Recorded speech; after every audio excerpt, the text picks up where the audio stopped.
Let's just say his name is John, and he was a member of the family. He married into our family. He was a city boy. Okay, he wasn't right at home with country people, and that doesn't mean that there was any animosity or anything. It's just that he was not always comfortable with some of the things that he saw and experienced.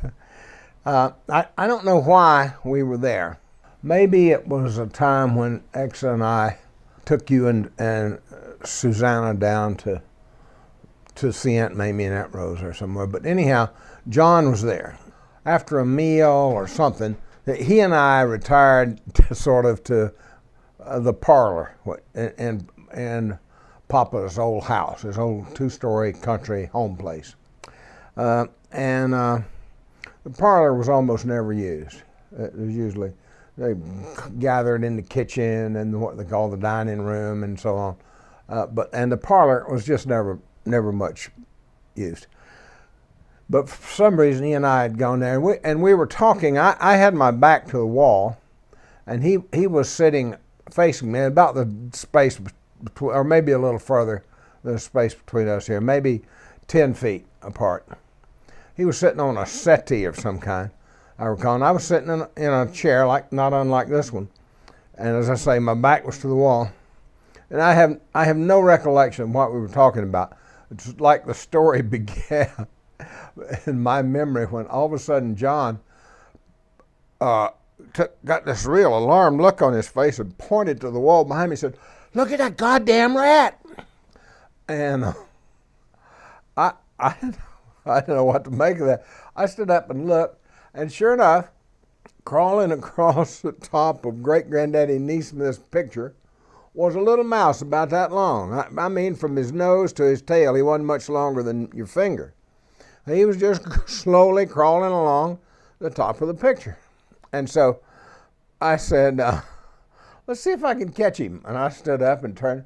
Well, he became immediately alarmed and most concerned about my health and safety. And he said, no, those goddamn things carry disease. Don't touch him, don't touch him. Well, I've been in enough rat killings that I didn't need John telling me whether I could catch a mouse or not. And so I got closer and closer and I was kind of stalking the little mouse, trying to get it. Oh, I'm about to forget to say that as we were talking, Aunt Mamie kept the worst dogs anybody I ever knew. She had one dog named John Boy, and John Boy would just do as he pleased. And you'd say, Aunt Mamie, John Boy's, he's pulling at my shoestrings. He's got my, oh, he doesn't mean any harm by that. He could do anything, and she'd just apologize.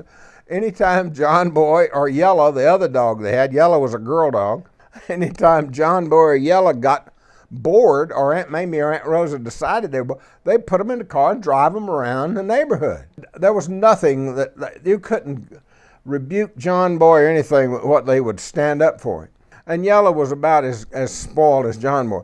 But while we were talking, Yella came and lay down in the floor between us. And just got comfortable, stretched out, put her paws together, put her chin on, and went to sleep. Facing me with her back and hindquarters toward John. Okay, so I set out to catch the mouse. I made a grab for him, and I don't know, maybe John saying that the mouse had diseases or something had taken a little edge off my move, but I missed him. And he fell right down at my feet. Well, normally they'll run along a wall when they're running. They'll get one side. If there's a wall there, they'll run by so that side is protected. They'll only have one side. For some reason, this mouse decided to run toward John, right out in the middle of the room. Well, John had been going to a great deal of trouble to dissuade me from doing something that was going to give me mouse fever or something. Suddenly had a shift in concern. It's his own safety he is concerned.